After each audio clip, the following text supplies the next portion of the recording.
retomando o nosso tema da crise do subprime, agora sim vamos falar da crise. Chega de dar contexto, enrolar, vedado, fala disso, fala daquilo.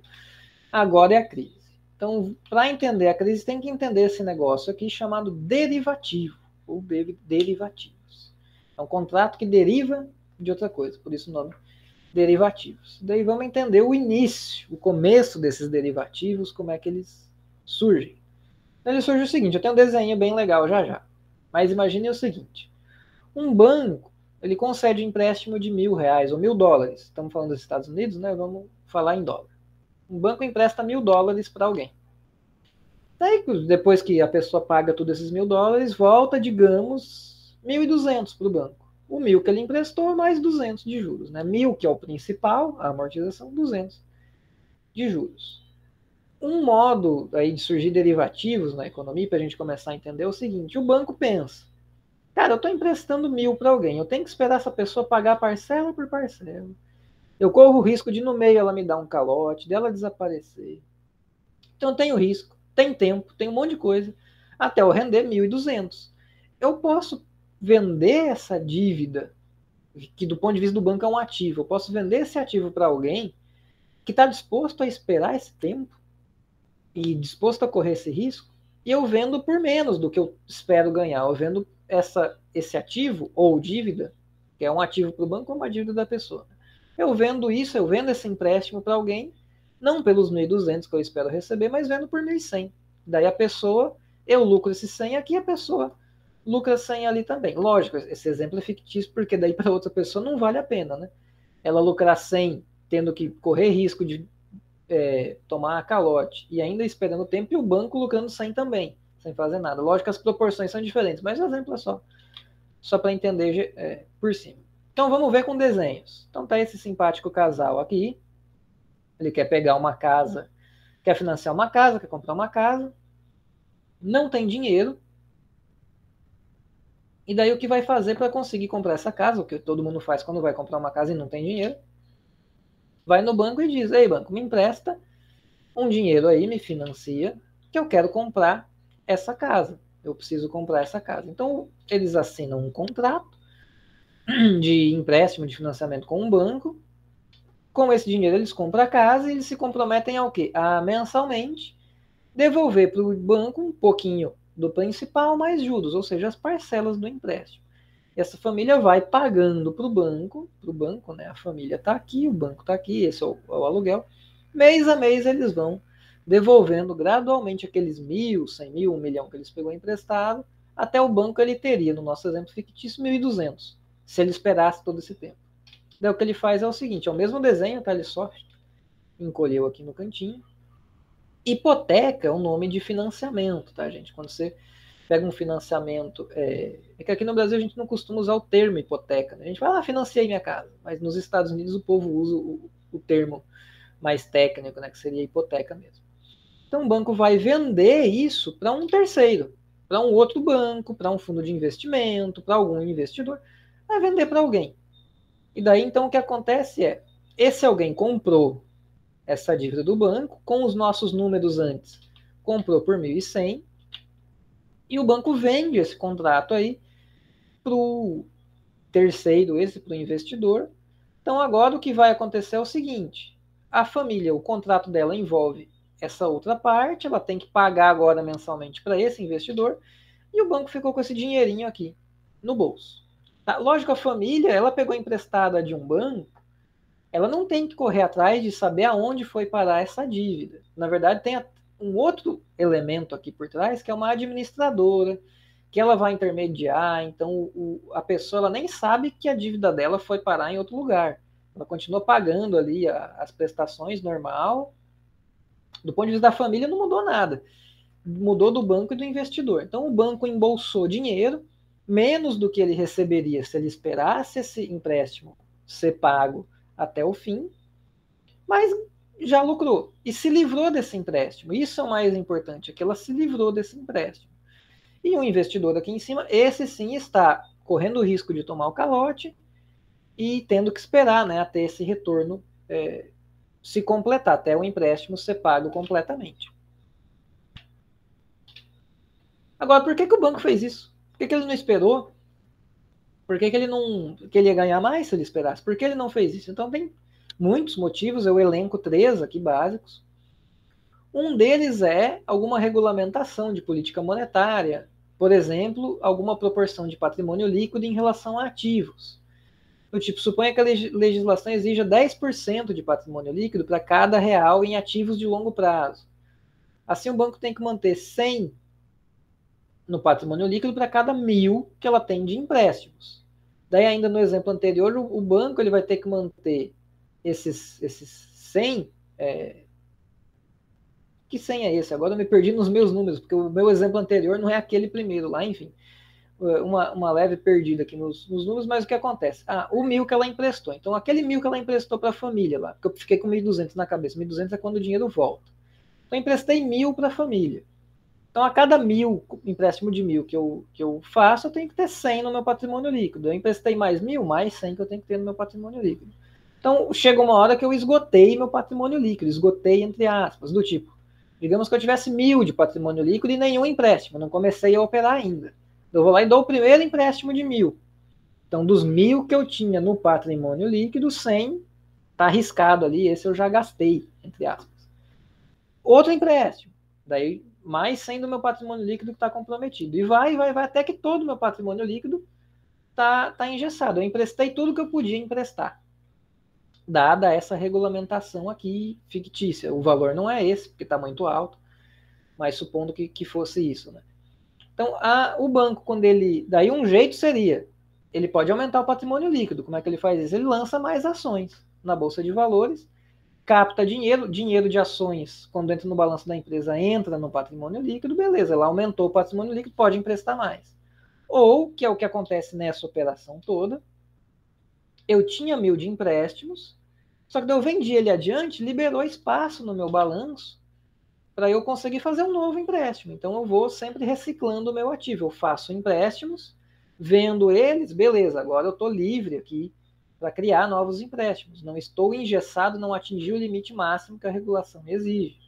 Eu faço novos empréstimos, vendo, vendo, e assim eu vou indo e consigo girar o dinheiro mais rápido. Esse é um motivo.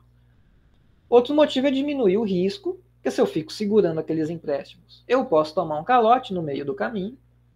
E por fim, eu adequo o prazo de ativos e passivos. O que é isso? Deixa eu voltar até para o que eu falei antes. Aqui na alavancagem. Digamos que e isso foi uma das coisas que ocorreu antes da crise, eu estou aqui me endividando, estou me financiando no Money Market, pegando dinheiro que eu tenho que devolver amanhã, semana que vem, mês que vem, daqui 80 dias. Esses empréstimos, se é um financiamento de uma casa, eu vou receber tudo de volta daqui 5 anos, 10, 15 anos. Eu recebo muito aos poucos. Então, o que acontece? Eu tenho um ativo, que é o financiamento de uma casa, que demora a render. E o meu passivo que eu tenho que estar rolando toda hora. Então, tem um descasamento, um ativo que demora a dar retorno e o passivo que eu tenho que estar rolando a todo momento. Agora, se eu pego, gero um empréstimo e vendo, gero um empréstimo e vendo, gero um empréstimo, eu estou com o meu balanço adequado. Eu tenho um passivo que eu tenho que estar pagando a cada poucos dias, só que meu ativo não é mais um empréstimo, um financiamento de uma casa que demora para acontecer. É um empréstimo que eu gerei, mas eu não esperei, eu não fiquei esperando. Eu vendi ele para alguém. Daí eu empresto para outra pessoa e vendo. E assim eu fico. Daí eu tenho um ativo que gira rápido, um passivo que gira rápido e um ativo que gira rápido também. Então o casamento de prazos no meu balanço tá ok. Então é um outro motivo para o banco fazer isso que está aqui na tela agora, que eu já passei rapidão. Então por isso que os bancos fazem. Quando uma hipoteca dessa é vendida para outra instituição, ela ganha um nome, agora vem uma sopa de letrinhas, tá? Agora vai ficar interessante. Ela vira uma MBS, que é uma Mortgage Backed Security, ou eu sempre esqueço a tradução exata de security, mas digamos que seja título. Não é bem título a tradução, mas vamos colocar título. É um título que ele é colateralizado com uma hipoteca. O que é isso? Ele é um ativo. Por trás dele, como colateral, ou seja, como garantia, existe uma hipoteca, que tem numa hipoteca tem uma casa. Então eu estou vendendo esse empréstimo para alguém, esse investidor é o seguinte, Se essa pessoa der o calote, beleza, você para de ganhar esse fluxo de dinheiro aqui, mas você toma a casa da pessoa. Lógico, o banco, quando estava só com o banco, ele podia fazer isso também, ele podia tomar a casa. Mas até você despejar a pessoa da casa, botar a casa para vender, conseguir vender, é tempo. E uma das coisas que a gente viu, um dos motivos para o banco querer vender é: eu não quero passar pelo sufoco de ter que despejar uma família. Isso pode envolver polícia, juiz, não sei o quê. Botar a casa para vender, ela pode demorar a ser vendida. Então eu não quero passar por isso, porque eu tenho um passivo que gira rápido, eu não posso ficar esperando isso girar devagar, tem que girar rápido também. O investidor, esse pode, caso ele tome um calote, despejar essa família, coitados, pegar a casa, botar para vender e daí receber o dinheiro da venda da casa. Então por isso esse nome. Tem um outro nome que é o seguinte: isso que eu expliquei é uma venda de um empréstimo de uma casa. Pode ser um financiamento para um carro, para uma moto, para um caminhão, para abrir uma lanchonete, qualquer coisa assim. Então, qualquer empréstimo ou financiamento que o banco fez, que por trás do empréstimo tem algo que, se a pessoa não pagar, o banco vai lá e toma, daí esse tipo de título, esse tipo de venda é o CDO. O MBS é específico para quando é uma casa por trás. O CDO é para quando é qualquer coisa. Esses MBS, o que acontecia muitas vezes, na verdade, era assim em quase todas as vezes, o banco não pega e vende para o investidor o financiamento de uma casa, depois de outra casa. Ele pega e junta 100 financiamentos, 1000 financiamentos, e vende para um investidor um título chamado MBS, que dentro desse título tem essas 100 mil, 10 mil empréstimos ali dentro. Se for um CDO, o CDO é o quê? Tem ali 100 mil empréstimos, daí lá tem 200 financiamento de casa, 100 de carro, 50 moto, e assim vai. Então são títulos que por trás tem vários empréstimos. Tá? Então o que acontece? Então esse tem até uma pranchetinha, né, com as coisas escritas. Esse investidor que pegou isso é porque o desenho eu fiz para um papel, né, um título que por trás tem o financiamento de uma única casa. Mas na prática o que o banco faz é vende para alguém vários empréstimos de uma vez. Esse investidor pode ele pegar esse título e vender para alguém. E vender para outro alguém. E vender para outro alguém. Então se formou no Money Market, além de um mercado de título federal, título municipal, commercial paper, certificado de depósito, criou-se um mercado no Money Market de MBS. Porque eu compro uma MBS e te vendo. E daí você compra essa MBS e vende para alguém amanhã. Então criou-se um mercado organizado de MBS, da mesma forma que tem um mercado organizado de títulos privados, de certificado de depósito, de títulos públicos, de ações. Criou-se um só para MBS e CDOs. Então isso também foi organizado ao mercado. Então, o MBS é aquele papel que tem por trás vários financiamentos de imóveis. O CDO é financiamento de tudo quanto é coisa. Então, criou-se esses mercados desses papéis aí. O que acontece? Como que funciona, então, agora, olhando para o investidor, aquele que eu coloquei ali antes comprando, na prática ele não compra uma casa de uma única pessoa e talvez ele não compre nem uma única MBS, que a MBS tem por trás vários empréstimos. Ele pode comprar várias MBSs, cada uma com vários empréstimos por trás. Então ele está comprando dívida pra caramba.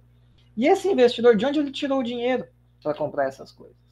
Pode ser, e daí o que levou a crise a acontecer é que muitos investidores estavam comprando esses MBS e CDO, pegando emprestado no Money Market. Então, aqui em cima são investidores, fundos de pensão, empresas, governos, investidores de outros países, todos emprestando dinheiro para esse investidor. Ele está comprando via emitir uma debênture, um certificado de depósito, se for um banco, né? Ele emitiu alguma dívida e pegou emprestado lá no Money Market. Lembrando que ele tem que devolver esse dinheiro rapidão, tá? O prazo é curto. Então ele pegou esse dinheiro, comprou esse monte de CDS, de MBO, de CDO. Como é que ele vai ganhar dinheiro? Esse pagamento aqui para o pessoal do Money Market é de curtíssimo prazo, então provavelmente em algum momento ele tem que pegar a dívida de outros para pagar a dívida antiga, outros para pagar a dívida antiga, e assim ele vai indo até que daí todo início de mês essas pessoas que pegaram dinheiro para financiar suas casas, pagam ali todo início de mês a sua fatura, pagam ali a sua parcela do empréstimo todo mês. Para onde vai esse dinheiro agora? Não é mais para o banco que concedeu o empréstimo, é para o cara que comprou as MBS e o CDO, é para quem comprou a dívida do banco. Então esse dinheiro entra todo mês para ele. E daí todo mês ele pega esse dinheiro, paga quem ele estava devendo, fica com a diferença, lucrou. Mês que vem é a mesma coisa. Entra essas parcelas, ele paga quem ele devia, fica com a diferença. Ah, mas se essa dívida não é de um mês, é de uma semana, beleza. Ao longo do mês, na segunda semana do mês, ele pega um outro empréstimo para pagar o antigo. Na terceira semana, ele se endivida de novo para pagar a dívida antiga. Quarta semana, mais uma. Começou outro mês, daí entrou o dinheiro da galera, dele paga isso de vez e assim ele vai vivendo. Esse investidor ele vai vivendo. Aqui é um pequeno detalhe, não é tão importante para a história como um todo. Aliás, é importante sim. Isso aqui é importante. Muitos CDOs eles eram divididos, lembrando, o CDO dentro dele tem dívida de tudo quanto é tipo, tem dívida de um monte de coisa, tudo misturado. Ali tem um empréstimo para alguém que quer comprar um apartamento em Manhattan, alguém que vai comprar um carro de luxo, alguém que vai comprar uma casinha num subúrbio, no interior do país, alguém que vai comprar um carrinho popular. Tem de tudo, porque esse CDOs é tudo que é tipo de dívida misturada. Então, alguns bancos de investimento, algumas corretoras fizeram as tais das tranches, ou tranches, fizeram separações. Ó, aqui a gente tem a parcela prime, aqui a gente tem a parcela normal e aqui a gente tem a parcela subprime. Por isso crise do subprime, é daí que vem o nome. O que é o prime? É aquele CDO que por trás dele só tem dívida de apartamento em Manhattan, de carro de luxo, é só cliente prime, só cliente top. E tem aqueles outras tranches, outros tipos de CDOs que só tem hipoteca de subúrbio, de carro popular, esse tipo de coisa. Essa aqui de cima tem um risco de tomar calote bem menor do que a de baixo. Por conta disso, a de baixo ela tem que ter um retorno maior do que a de cima, porque é mais risco, tem que ter mais retorno. Tanto é que geralmente os juros de um empréstimo para alguém que tem muito dinheiro é menor do que para um pobre lascado, coitado, que tem que pagar um juros exorbitante. Isso é nos Estados Unidos também. No Brasil é caro para todo mundo, mas para alguns é menos do que para outros. Então tem essa questão das tranches. O que acontece então? Criou-se submercados dentro do mercado de CDOs. Alguns compravam, algumas pessoas queriam um retorno grande, alguém queria que esse tivesse uma moedinha a mais aqui, não fosse só 2 moedinhas, fosse 3. Mesmo sendo mais arriscado. Cara, não tô nem aí. Eu sou investidor que gosta de tomar risco. Então eu quero mais retorno, um juros de retorno maior, mesmo que eu corra mais risco. E vai ter aqueles investidores que querem correr menos risco. Então aquele que quer correr menos risco compra a CDO Prime, quem quer correr mais risco para ganhar mais compra a Subprime. E vida que segue. Daí inventaram um negócio, que daí foi assim, quando inventaram, muitos economistas até disseram, cara, a gente tá bombando, véio. Nós economistas, a gente é bom, a gente conseguiu eliminar o risco da economia. Agora o sistema financeiro não tem mais risco. A gente inventou um negócio que resolve tudo. Que negócio foi esse? É o Credit Default Swap, é o CDS. Sopa de letrinha, eu avisei. CDS é o seguinte, o que é um swap? Swap é um contrato, e esse é o nome em português também, tá? A gente não inventou uma palavra em português para isso. Swap é sempre um contrato que eu te pago alguma coisa, você me paga outra coisa, e é isso. No fim do mês ou do dia, a gente só se resolve na diferença. Por exemplo, o que o Banco Central faz é o swap de câmbio, que é eu, Banco Central, pago para alguém o tanto que o câmbio desvalorizou, você me paga uma taxa de juros fixa, fim do mês a gente vê quem que tem que pagar mais para quem. O Credit Default Swap é o seguinte, na verdade ele é mais para um seguro, mas ele é chamado de swap, ele foi vendido como um swap. Ele é o seguinte, quem está comprando o CDS tem que pagar uma taxinha todo mês. Quem está vendendo só vai gastar no dia que algum ativo dessa pessoa que comprou o CDS tomar calote. Ou seja, é um seguro. É o seguinte, o banco de investimento que vendeu um CDS, ele está dizendo o seguinte, ou a seguradora que vendeu o CDS, ela está dizendo o seguinte, é bem um seguro mesmo. Ó, meu amigo, você tem aí uma CDO subprime, que é arriscado. Me paga uma taxinha todo mês, 0,1% do seu retorno, e eu garanto que se você tomar calote em algum CDO desse, os clientes não pagarem, você, ao invés de ter que ir lá, tomar a casa e tudo mais, eu te pago. Eu te pago isso, daí eu pego a casa e eu assumo a dor de cabeça e a mão de obra de daí ter que me virar com essa casa. Eu te pago isso na hora. Se tu tomou o calote, eu te pago na hora. Em troca dessa taxa pequena. Era um negócio bom para todo mundo.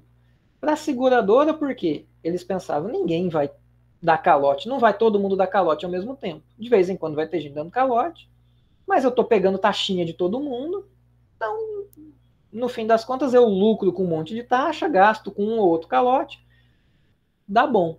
E para o cara que tem a CDO, principalmente para quem tem a CDO subprime, que é aqueles empréstimos mais arriscados, é um negócio maravilhoso. Por quê? Porque eu comprei justamente o CDO subprime, que é mais arriscado, mas rende mais, tendo um CDS junto com o CDO, ó, só para dizer assim, tendo um CDS junto com o CDO, agora, mesmo que o meu CDO, que rende bastante, que era um CDO subprime, me deu o calote, eu não perco dinheiro, porque o CDS vai me cobrir. Ou seja, agora eu só tenho retorno alto sem risco nenhum. Então, até inverteu a lógica do mercado financeiro, que é sempre, para ter mais retorno, tem que correr mais risco. Se quiser menos risco, tem que ter menos retorno. Se inverteu com a criação do CDS. O que aconteceu com o mercado que eu expliquei para vocês? Que criou-se um mercado dentro do Money Market para demandar MBS, CDO, e esses eram papéis que eram trocados de mão a todo momento, como qualquer título é feito nesses mercados. O que aconteceu foi o seguinte, os investidores que compravam esses títulos pensaram, cara, agora que existe CDS, eu quero mais, eu quero comprar um monte de CDO, porque é um negócio que me dá lucro, e eu quase não corro risco, porque tem seguradoras vendendo CDS para mim em cima disso. Quando investidores começaram a demandar muito MBS e CDO, o preço desses títulos financeiros começou a subir. Porque oferta e demanda simples. Aumentou a demanda de alguma coisa, o preço dessa coisa sobe. O que os bancos, aqueles, deixa eu voltar lá no início da história, o que esses bancos aqui que estavam gerando empréstimo e vendendo, aconteceu com eles? Como tinha um monte de gente demandando isso, o banco podia cobrar mais caro para gerar os empréstimos. Daí o banco fala, ó, todo mundo quer? Beleza, agora é mais caro. Então antes esse aqui que você me pagou 1.100 é 1.150, é 1.160 e assim. O preço disso foi subindo, os investidores demandavam muito, porque tinha o CDS que dava segurança para ele, o banco começou a emprestar um monte de dinheiro, porque as pessoas queriam isso do banco e pagavam bem, e assim que foi se alimentando a crise, porque o que aconteceu agora? Eu parei aqui. Os bancos começaram a emprestar cada vez mais, porque qual que é a base do negócio é o quê? Eu tenho que gerar um empréstimo e vender esse empréstimo. Então alguém tem que estar pegando emprestado de mim. A questão é, chega uma hora que todo mundo que é bom pagador no país eu já emprestei. Todo mundo já está endividado. Eu vou ter que fazer o quê? Eu vou ter que descer para a galera mais ou menos. E depois eu vou ter que descer para os mais complicados. Daí foi quando vieram os tais dos ninja, que é o no income, no job, no asset, que é sem renda, sem emprego, sem ativos. É a pessoa que vai te dar um calote, certamente. Mas por que os bancos emprestaram para essas pessoas que não tinham condições de pagar o empréstimo? Porque o empréstimo não estava com o banco. Ele não corria risco. Ele emprestou e vendeu. A pessoa que comprou também não corre risco, porque eu tenho um CDS. Então é isso. Começou a se montar uma pirâmide financeira. Não é uma pirâmide financeira estilo Telex Free e essas outras coisas, tá? Mas é como se fosse, né, uma pirâmide, é uma bolha. Por quê? No fundo, qual que era a base? A base do negócio começou a ficar podre, porque não eram mais bons pagadores ou pessoas que talvez, muito talvez, dessem calote. Eram pessoas que muito provavelmente dariam um calote. Todo mundo achava que estava seguro porque o banco não estava mais com empréstimo, ele vendeu. O comprador do CDO ou da MBS achava que estava seguro porque ele tinha uma CDS em cima dando seguro. A questão é que com esse tanto de empréstimo sendo feito, e com esse monte de gente que poderia não pagar o seu empréstimo, e de fato começou a ter muitos calotes, começou a ter calotes massivos, todo o mercado implodiu. Como que ele implodiu? Vamos ver aqui na figurinha de novo. Então está aqui aquele funcionamento bonitinho. O investidor pegava emprestado no Money Market, comprava o CDO, recebia todo mês, pagava a sua dívida, beleza. Agora, esse cara aqui vai dar calote. Pronto, não tem mais essa renda vindo, o investidor está com a casa para vender. Se ele tinha um CDS, essa casa vai para a seguradora e ele fica com o dinheiro do seguro. Mais um deu calote. Um fluxo de dinheiro a menos para esse cara, mais uma casa para pôr para vender, para render. Se ele tinha CDS, é mais uma casa para a seguradora botar para vender. E assim foi indo, um monte de gente deixando de pagar. Investidores que não tinham CDS em cima ficaram com fluxo de caixa pequeno, não conseguiram pagar alguns dos seus financiadores no Money Market, então uma galera ficou sem dinheiro, uma galera tomou calote aqui também. Então o calote lá embaixo dos caras, lá no empréstimo, reduziu o fluxo de pagamentos dos CDOs e das MBS. Alguns investidores que não tinham o seguro em cima ainda não conseguiram pagar alguns dos seus investidores no Money Market, então o calote lá embaixo se transformou em calote aqui no Money Market. Então essa é uma forma. A outra é o seguinte, aquele que tem... Aliás, e para quem não tem seguro, o que ele vai fazer? Ele vai pegar as casas e vai começar a vender. De novo, oferta e demanda. Se um monte de casa começar a ser posta à venda, é o quê? É um aumento na oferta. O preço das casas vai acontecer o quê? Vai começar a cair. Não é mais uma ou outra casa sendo posta à venda. São muitas casas no país todo sendo postas à venda. A gente não viu lá o índice de preços dos imóveis? Despencou. Então o preço dos imóveis começa a cair. Então você emprestou para uma casa que supostamente valia 2 milhões, você emprestou 2 milhões. Quando você vai botar a casa para vender, não é 2 milhões, mas é 1,5 milhão, 1,2 milhões. Então você perdeu o dinheiro nessa jogada, mesmo tomando a casa da pessoa. Que agora é uma casa que vale menos do que aquele dinheiro que lá no início você emprestou, ou aquela dívida que você comprou. Quando tem seguradora, o investidor até se escapou, mas a seguradora agora tem que pagar um monte de seguro para quem acionou o seguro, e está com um monte de casa para vender e o preço dessas casas está derretendo, está caindo. Então a seguradora tem que pagar um seguro que valia 2 milhões, porque a casa valia 2 milhões, e ela tem na sua mão uma casa que vale 1,5. Ela perdeu 500 mil, 600 mil, 700 mil. Então as seguradoras começaram a perder muito, até que chegou um momento que uma grande seguradora, a AIG, faliu. Quando essa empresa faliu, todo mundo que tinha do Money Market investido dinheiro nessa seguradora faliu junto, porque como ela faliu, ela deixou de pagar a gente no Money Market.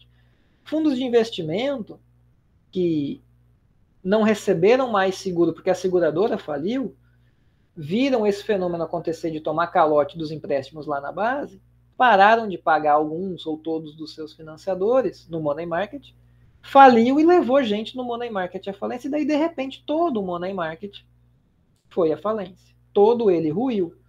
Por quê? Porque tinha a ilusão, o setor financeiro tinha a ilusão de que ele não tinha mais risco nenhum, quando na prática o risco estava lá. A base do negócio eram pessoas que muito provavelmente dariam um calote. Todo mundo individualmente achava que a batata quente não estava com ele. O banco pegou emprestado e passou adiante. Ele pensou, eu escapei. O cara comprou e falou, eu estou pegando seguro, eu escapei. A seguradora, a batata quente estourou normalmente na mão das seguradoras. A questão é que a seguradora se financiava no Money Market.